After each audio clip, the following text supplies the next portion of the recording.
Competitive ಎಕ್ಸಾಮ್ಗೆ ಕೆಲವೊಮ್ಮೆ ನಮ್ಮನ್ನು ಟೆಸ್ಟ್ ಮಾಡ್ಲಿಕ್ಕೋಸ್ಕರ ಎಂತ ಮಾಡ್ತಾರೆ ಗೊತ್ತಾ, ರಪ್ಪ ಆನ್ಸರ್ ಅನ್ನ ಇಲ್ಲ ಕ್ವಶನ್ ಅನ್ನ ಇಂಥ ಪ್ರಶ್ನೆಗಳನ್ನ ಕೇಳಿ ಬಿಡ್ತಾರೆ.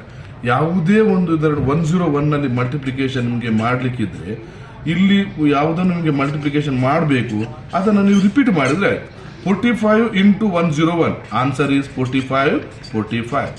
ಈಗ 44 into 101 44 ರಿಪೀಟ್ ಮಾಡಿದ್ರೆ 44.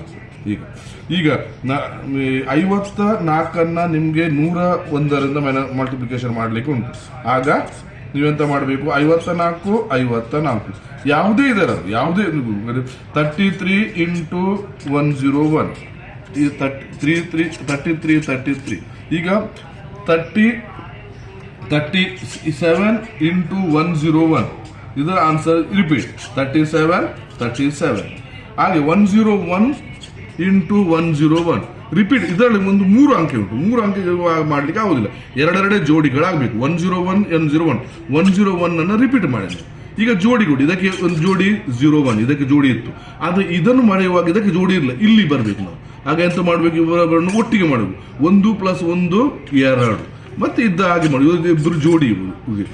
102 into 101 ಇಲ್ಲಿ ಎಂತ ಮಾಡಬೇಕು, 102 ಇಲ್ಲಿ ಜೋಡಿ ಮಾಡಬೇಕು. ಇಲ್ಲಿ 02 ಹಾಗೆ ಉಂಟು, ಇಲ್ಲಿ ಜೋಡಿ ಮಾಡ್ಲಿಕ್ಕೆ ಆಗುದಿಲ್ಲ, ಅಂದ್ರೆ ಇದು ಬೇರೆ ಅದು ಬೇರೆ.